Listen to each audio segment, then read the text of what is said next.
네, 함께 보실 하나님 말씀은 구약성경 사사기 21장 25절입니다. 우리가 8월 들어서 사사기 말씀을 읽었는데 오늘 21장 마지막 장을 읽는 날이었고요. 그 중에서 마지막 절, 사사기의 마지막 절 한 구절만 봉독하도록 하겠습니다. 구약성경 401쪽 전후를 보시면 되겠습니다. 찾으셨죠? 네, 함께 봉독하겠습니다. 그때 이스라엘에 왕이 없으므로 사람이 각기 자기의 소견에 옳은 대로 행하였더라. 아멘. 예, 사사기 말씀 우리가 1장부터 마지막 21장까지 쭉 읽었는데 어떤 말씀이 제일 기억이 남으세요? 너무 많아서, 여러 가지 것들이 너무 많아서 대답하기가 쉽지가 않죠. 그런데 사사기의 말씀을 맨 마지막에 이렇게 정리하고 있어요. 사사기가 어땠는지 한마디로 요약을 하면 이렇다라고 할 정도로 이렇게 잘 정리해서 요약을 해주고 있는 것입니다. 그 말씀이 오늘 읽었던 말씀이에요. 사사기 그때는 이스라엘의 왕이 없었으므로 사람이 각기 자기의 소견에 옳은 대로 행하였던 그런 시대다라고 했습니다. 물론 12명의 대사사, 소사사가 있었지만 그들도 많이 연약하고 부족하여서 백성들이 자기의 뜻과 생각에 옳은 대로 행하고 있는 모습이 여전히 사사시대에 있었다라는 것입니다.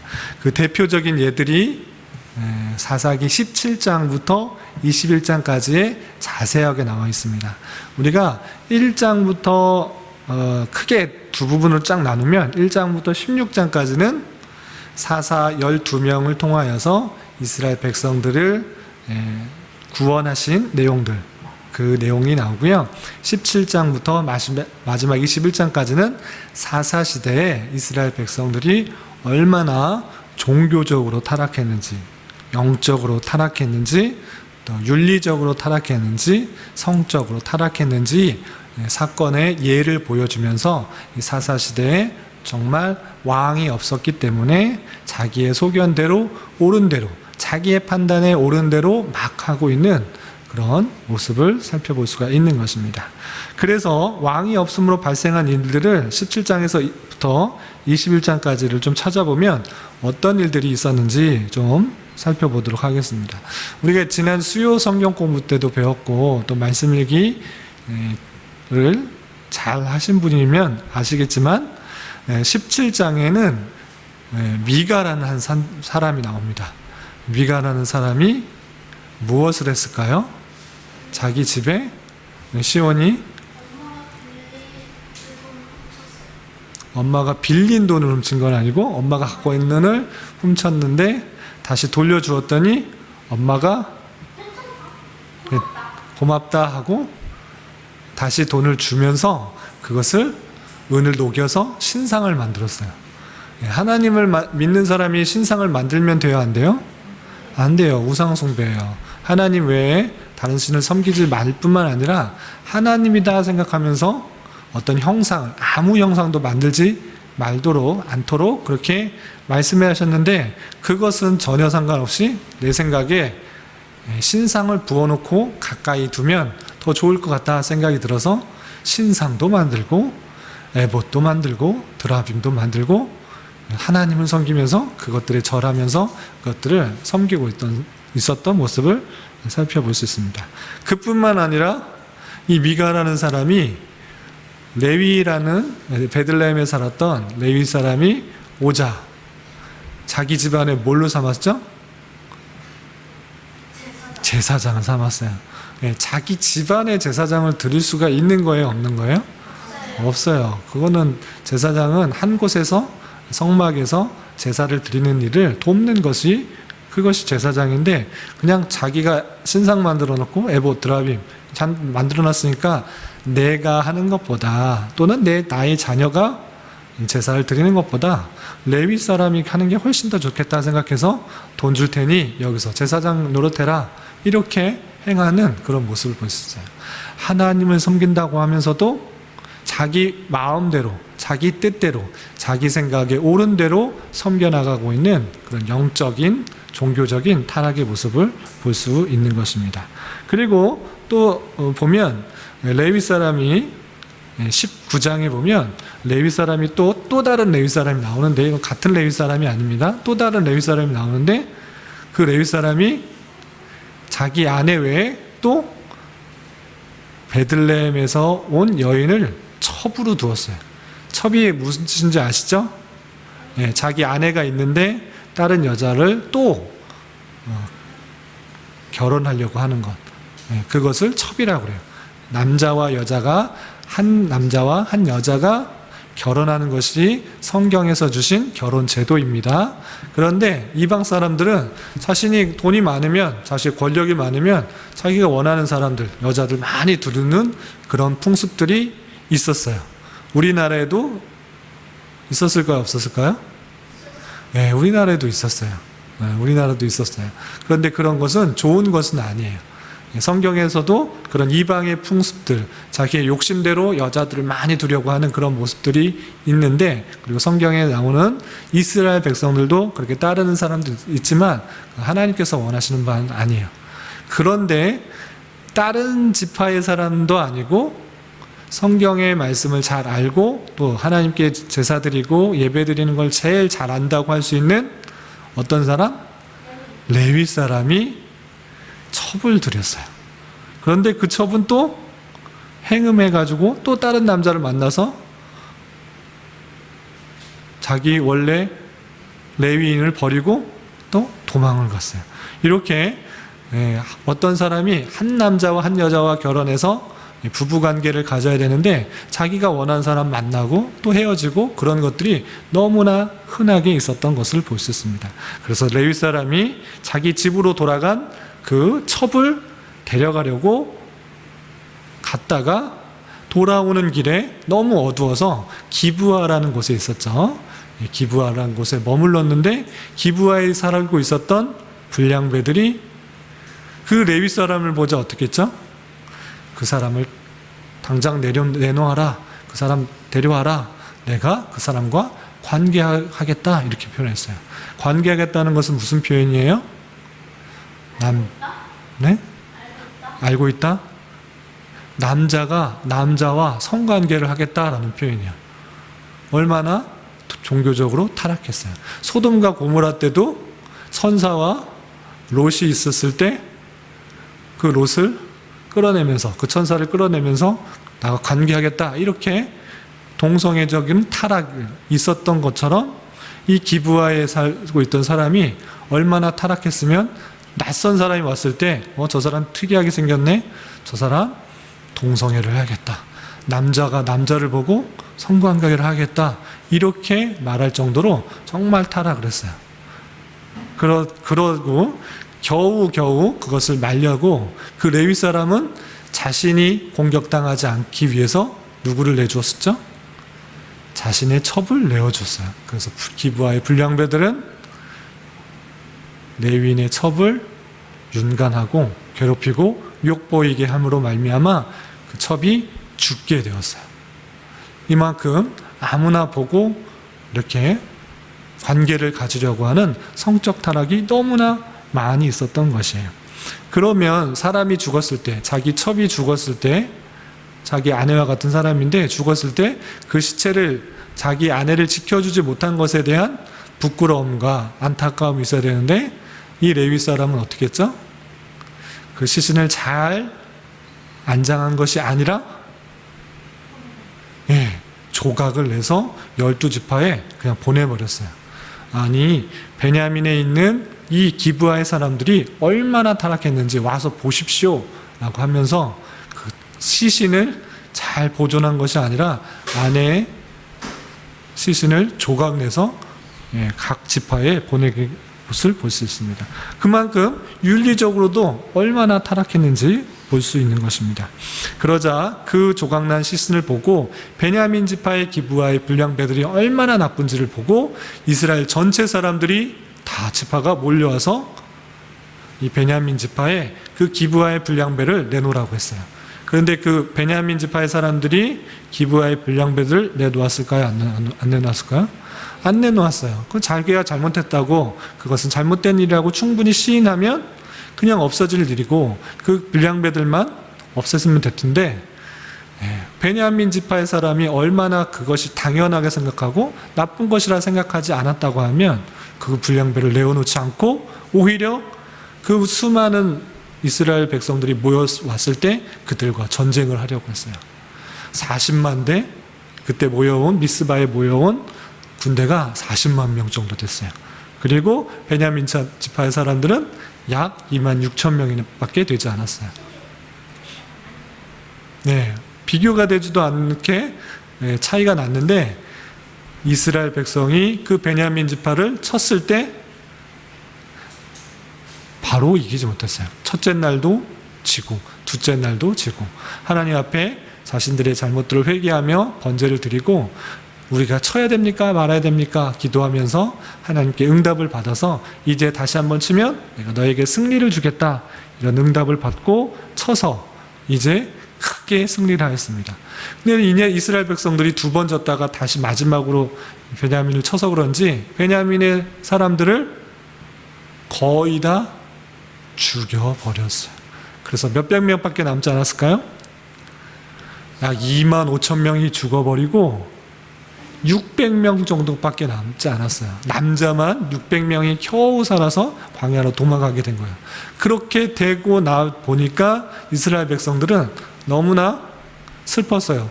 아니, 우리가 같은 지파의 사람들을 죽여서 한 지파가 없어지게 되었구나 라고 생각하면서 안타까워하면서 대성통곡하고 울면서 회개했어요. 그래서 이 사람들은 어떻게 했을까요?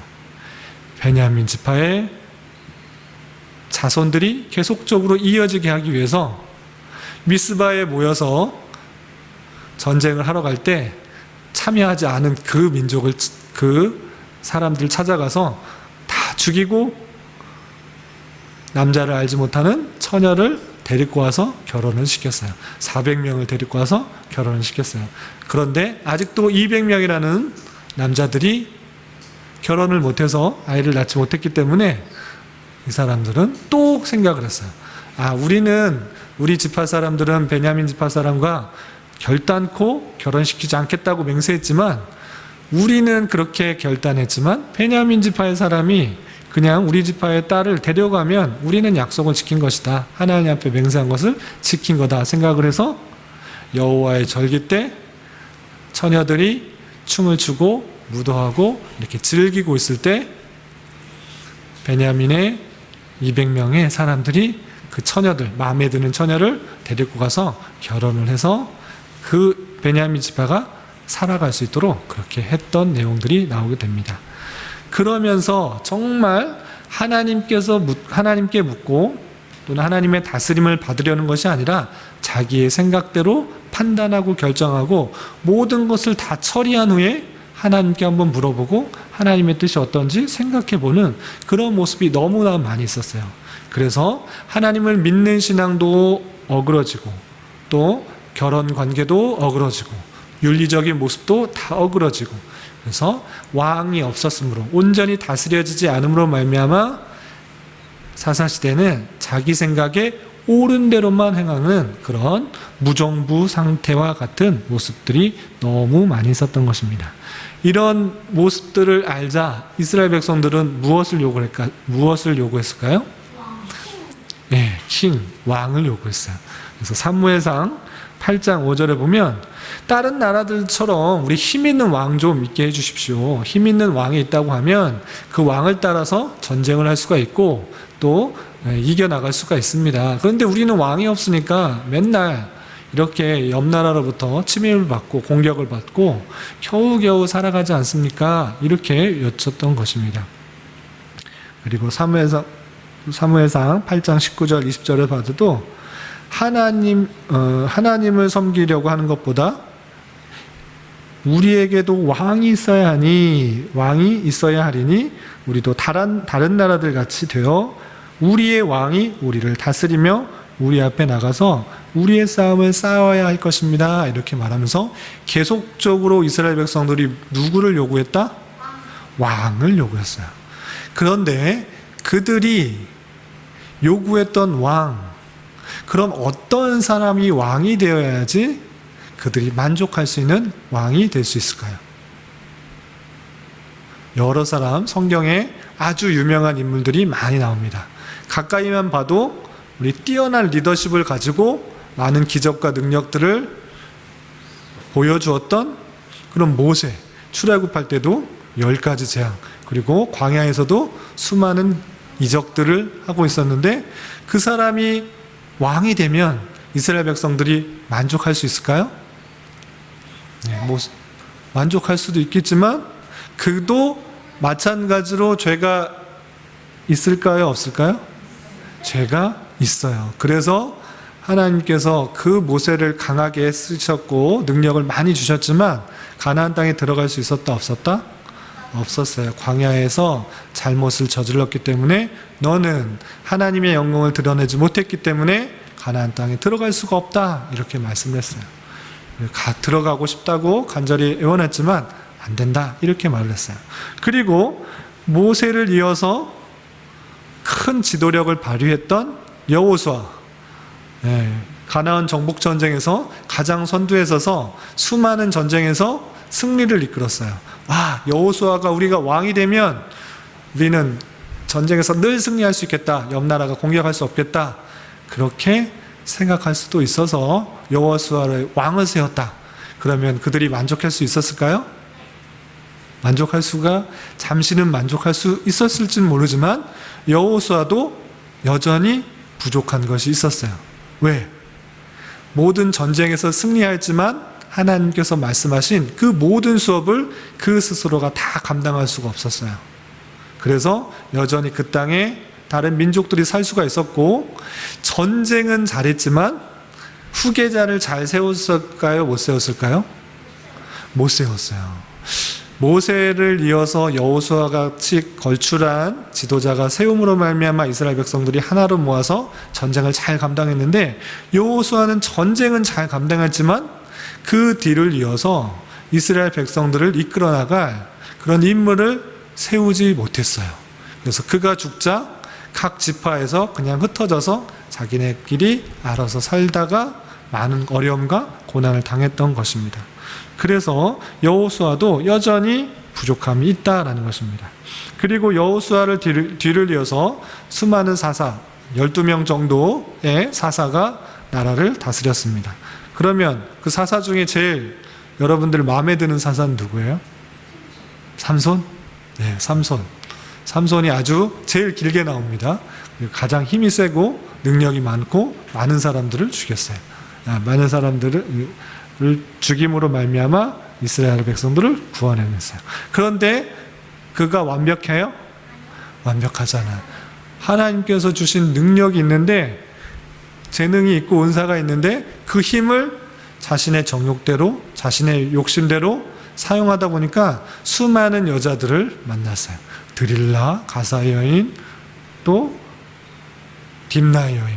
여자들 때문에 오히려 그 힘을 잘 사용하지 못하고 오히려 눈도 뽑히고 머리도 잘리고 그랬던 모습을 살펴볼 수 있습니다.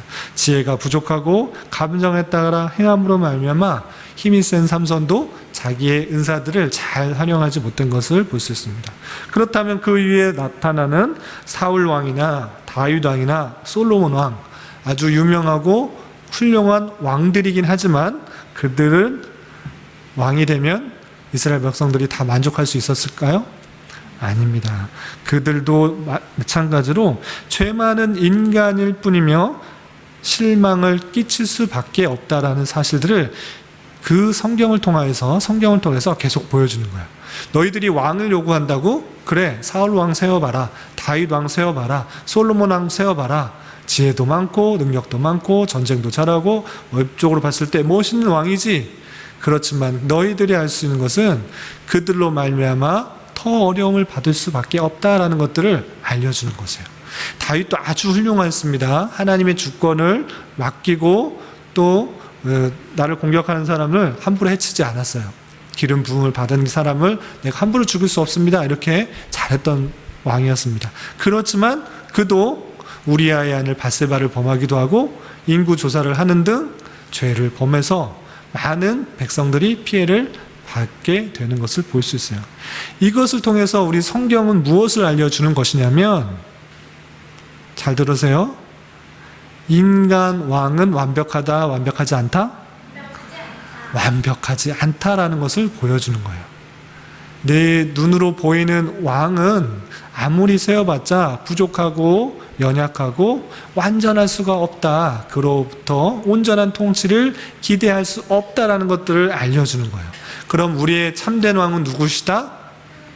하나님. 하나님 한 분밖에 참된 왕이 없다. 그렇기 때문에 우리는 하나님만을 우리의 참된 왕으로 모시고 살아가야 되는 것이에요. 아시겠어요? 예, 참된 왕은 한 분 하나님이다 라는 것들을 잘 알아야 돼요. 그런데 여기까지는 알아. 우리의 참된 왕은 하나님 한 분밖에 없다. 이것은 아는데 그것을 알고 있는 사람이 어떻게 살아가야 되는지는 잘 몰라. 그것이 중요합니다. 한 분 하나님이 우리의 참된 왕이다라는 것을 아는 것 중요합니다. 그러면 그렇게 아는 사람이 어떻게 살아가야 하는가? 첫 번째, 하나님을 왕으로 모시기 때문에 하나님을 종으로 부리는 것이 아니라 하나님을 왕으로 모신 자답게 하나님의 말씀에 순종하며 살아가야 돼요. 이해되세요? 예, 잘못하면 우리가 기도하는 것, 그리고 어떻게 신앙생활 하는 것, 그 모든 것을 내가 어떤 것을 하려고 하는데 하나님을 그냥 종으로서 그것을 이루어주는 하나의 진이와 같은 그런 소원을 이루어주는 사람으로 생각할 수 있다는 것이에요. 그런데 그렇게 하면 된다, 안 된다? 예, 하나님을 열심히 부르면서 내 욕심 채우려고 기도하는 것, 그것은 하나님을 왕으로 섬기는 것이 아니라 하나님을 뭘로 만드는 것이라고요? 네, 진이, 종으로 만드는, 하나의 도구로 만드는 것일 수 있다는 사실을 잘 알아야 돼요.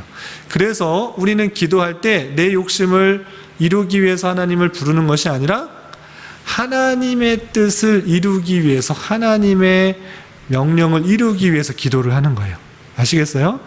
똑같은 기도를 해도 그 순서가 바뀌면 하나님을 진이 또는 종으로 만들어버릴 수 있다는 사실들을 알고 삼가 조심을 해야 되는 것입니다. 그래서 하나님께서 주시는 말씀, 왕이 주시는 말씀, 그 명령이 무엇인지를 잘 알아야 돼요? 몰라도 돼요? 잘 알아야 돼요. 하나님께서 주시는 왕의 명령이기 때문에 왕이 주시는 말씀이 무엇인지를 잘 깨닫고 그 말씀에 순종하는 것이 왕의 백성들, 그 나라의 백성들의 바른 태도인 거예요. 왕이 주시는 말씀은 전혀 모르고 그냥 내 뜻대로 내가 하고 싶은 대로 하면 그것은 왕으로 모시는 것이 아니고 그냥 딴 나라의 왕, 아니면 종으로 또는 진위로 만들어 버린다는 사실들을 잘 알아야 될 것입니다. 그래서 하나님의 백성으로서 하나님의 말씀과 명령이 무엇인지를 온전히 깨닫기에 힘쓰는 것이 첫 번째 과제고, 그렇게 깨달은 말씀을 힘들지만 어렵지만 순종하려고 하는 것, 그 태도, 그것이 정말로 중요한 것이고, 그렇게 살아가는 것이 하나님의 통치를 받으며 하나님을 왕으로 모시는 자의 삶이라는 사실들을 잊지 말아야 될 것이에요. 아시겠죠? 우리 기도하기 시작하기 전에 세 곡의 찬송을 불렀습니다. 세 곡의 찬송의 공통점이 무엇이었을까요? 눈치채셨을 수도 있고, 어떤 찬양이었죠? 하나님을 다 왕으로 고백하는 찬송이었어요. 그런데 그렇게 찬송해놓고 하나님이 우리의 왕입니다, 이곳에 오셔서 우리를 다스려 주십시오, 우리 주 예수 그리스도가 참된 왕이십니다, 하나님 내 임금이 되십니다, 이렇게 말을 해놓고 그렇게 찬송을 해놓고 그렇게 살아가지 않는다고 하면, 하나님 주신 말씀을 잘 모르고 내 뜻대로 살아간다고 그러면 그 찬송이 의미가 있는 것이에요, 없는 것이에요? 없는 것이라는 사실들을 알고 그분의 통치를 받기 위해 힘써 살아갈 수 있는 저와 여러분이 되시기를 주님의 이름으로 부탁을 드립니다. 아멘. 그런데 하나님의 통치 방법은 이렇게 말씀을 통해서 깨닫게 하여 주시고 그 뜻을 실현해 나가시는데 실제적인 방편이 있어요. 하나님이 그냥 구름 타고 오셔가지고 여러분들에게 나타나셔서 너 이렇게 살아라 이렇게 말씀하시면 좋을 것 같은데 하나님께서는 그런 방편을 쓰지 않으셨어요. 어떤 방편을 쓰셨을까요? 예전에 한번 가르쳐 주일 설교 때 한번 말씀드렸는데, 우리가 이 땅을 살아갈 때는 세상의 정부와 교회를 통하여서 하나님의 통치가 온전히 드러난다라고 그랬어요. 무엇과 무엇이요? 세상의 정부, 그 다음에 교회의 통치. 교회에서는 영적인 통치가 일어나는 것이고, 세상 정부를 통해서 육적인 통치가 일어나는 것이에요. 아시겠어요? 우리가 학교를 다니고 직장을 다니고 어떤 교통 질서 안에서 또는 법과 질서 안에서 삶을 살아가는 것, 이것은 세상의 정부를 통해서 다스려지도록 하신 것이에요. 하나님이 없이, 하나님 몰래 그냥 이루어지는 것이 아니라 하나님의 뜻 가운데 세상의 정부를 통해서 우리가 이 땅의 삶을 살아갈 수 있다라는 것이에요. 아시겠어요? 그래서 세상의 정부도 하나님의 권세, 하나님의 능력, 하나님께서 권위를 주셔서 이렇게 돌아간다라는 사실들을 잊지 말아야 돼요. 아시겠어요? 그래서 이 땅의 정부가 항상 바른 판단과 결정을 하는 것일까요? 아닐까요? 아닐 수도 있어요. 우린 배웠잖아요. 하나님 믿는 사람조차 다윗조차 죄 짓고 범죄하고 타락하는 거예요. 이 땅의 정부가 완벽할 수가 없어요. 그래서 올바르게 살아가게 하기 위해서 하나님께서는 어떤 말씀을 주셨다? 우리 디모데전서 2장 1절부터 2절까지 옆에 있는 교환의 메모란이 있죠? 디모데전서 2장 1절부터 2절까지 말씀 함께 읽어보겠습니다. 시작. 그러므로 내가 첫째로 원하노니 모든 사람을 위하여 간구와 기도와 도구와 감사를 하되 임금들과 높은 지위에 있는 모든 사람을 위하여 하라. 이는 우리가 모든 경건과 단정함으로 고요하고 평안한 생활을 하려 함이라. 아멘. 모든 권세는 하나님께서 주신 것이기 때문에 하나님께서는 위에 있는 권세를 무조건 복종하라고 했어요. 로마서 13장 1절에 각 사람은 위에 있는 권세들에게 복종하라. 권세는 하나님으로부터 나지 않음이 없나니 라고 그랬어요. 근데 중요한 건 이때 당시에 이스라엘 백성들이 누구에게 압제를 받고 있었을까요? 로마. 하나님 믿는 사람은 어떻게 했을까요? 핍박하고 죽이고 심지어는 붙잡아서 매달아서 불에 태웠어요. 사자굴에 집어넣고 원형 경기장에 사자의 놀이개가 되도록 했던 사람이에요. 그런데 위에 있는 권세에 복종하라 이렇게 말을 했어요. 그것조차 하나님께서는 하나님의 백성을 훈련시키고 연단시키는 수단을 쓰고 오히려 그렇게 연단받고 핍박받는 가운데서 신앙이 견고해지고 참 신앙이 드러나고 그것으로 말미암아 복음 전파가 일어나는 일이 있었어요. 만약에 로마가 없었다면 이스라엘 백성들은 그 안에서 잘 먹고 잘 살았을지도 몰라요. 그런데 로마의 핍박으로 말미암아 이스라엘 백성들이 다 흩어지게 되고 흩어진 그 백성들의 신앙을 잘 지킴으로 말미암아 온 세계에 복음이 전파되는 일이 일어났던 거예요. 하나님께서는 놀라운 방법으로 그의 뜻을 펼쳐나가세요. 그런데 우리가 좀 더 경건한 마음으로 단정함으로 고요하고 평안한 생활을 할 수 있도록 우리는 위에 있는 권세가 올바르게 정치를 하고 다스릴 수 있도록 계속적으로 기도를 해야 돼요. 그렇지 않으면 하나님을 믿는 신앙들이 계속 꺾일 수가 있고 또 다칠 수가 있기 때문에, 또는 우리의 신앙들이, 우리의 불편함이 많아질 수 있기 때문에 어떻게 해야 된다고요? 정부를 위해서, 임금들을 위해서, 높은 지위에 있는 사람들을 위해서 어떻게 해야 된다? 기도해야 되는 것이에요. 그리고 그렇게 기도하는 것을 통해서 하나님의 세상적인 통치가 이루어지는 것이고, 두 번째, 영적인 통치는 어떻게 이루어진다고요? 어디에서? 교회에서. 영적인 통치가 뭐예요? 여러분들이 하나님의 말씀대로 잘 살아가고 있는지 아는지를 교회 안에서 통치가 이루어지는 거예요. 아시겠어요? 여기 안에 있는 교회 안에서 통치가 이루어지는 거예요. 그러면 그 통치를 실행하는 사람이 누굴까요? 하나님? 하나님이 누구를 통해서 실행하실까요? 네? 목사. 목사님이 아니라 목사는 하나님의 말씀을 온전히 선포하는 것이고 그것대로 다스려지는지는 답이에요?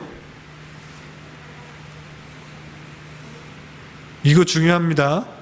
하나님의 말씀이 전파되고 그 말씀대로 다스려짐으로 말미암아 성경의 표현을 그대로 빌리면 땅에서 무엇인지 매면 하늘에서도 무엇이든지 매일 것이요 땅에서도 무엇인지 풀면 하늘에서 풀린다고 그랬어요. 이 권세, 천국 열쇠권을 누구에게 줬느냐? 이거 중요합니다. 잘 알아두세요. 이것을 교회의 회에 주었어요. 회. 모임. 치리회. 장로교에서는 장로회에 준 거예요. 아시겠어요? 한 사람에게 주었다라고 말하는 사람이 누구냐? 로마 카톨릭. 그래서 교황이 있죠, 교황. 멋진 옷을 입고, 멋진 관을 쓰고, 멋진 십자가의 뭘 들고, 세계를 돌아다니면서 자신이 그 열쇠권을 받았다고 하면서 제일 높은 사람이라고 생각을 하는 사람이 교황이에요. 그런데 우리는 그렇게 말하지 않아요. 왜냐? 마태복음 18장 18절에 보면 진실로 너희에게 이르노니 무엇인지 너희가 땅에서 매면 하늘에서도 매일 것이요 무엇인지 땅에서 풀면 하늘에서도 어떻게 된다? 풀린다. 너에게요, 너희에게요. 네, 마태복음 16장 18절에는 베드로의 고백에서 너라고 표현했지만 바로 뒤에 18장에 보면 너희라고 표현됐기 때문에 베드로와 같이 고백하는 것, 예수님을 구세주로 고백하는 그 고백을 믿는 회, 너희에게 그 권세를 주었다 그러는 거예요. 그 권세는 장로교에서는 장로회, 그래서 그 당회, 노회, 총회에 주어을 말미암아 그 권세가 다스려지도록 하는 거예요. 그렇다면 여기서 이제 중요합니다. 이제 실천적으로 들어갑니다. 우리 교회는 당회가 있을까요? 없을까요? 예? 있어요? 우리 교회는 당회가 없어요. 당회는 목사, 가르치는 장로와 또 다스리는 장로가 함께 모여서 이루는 그 공동체를 당회라고 해요. 그 당회에서 치리가 이루어져요. 어떤 사람이 하나님의 말씀대로 살지 않으면 조용히 권고하고 또는 두세 사람이 권고하고 공적으로 권고해요. 그런데도 하나님 말씀을 잘 따르지 않는다. 그러면 어떻게 할까요? 수찬 정지를 해요.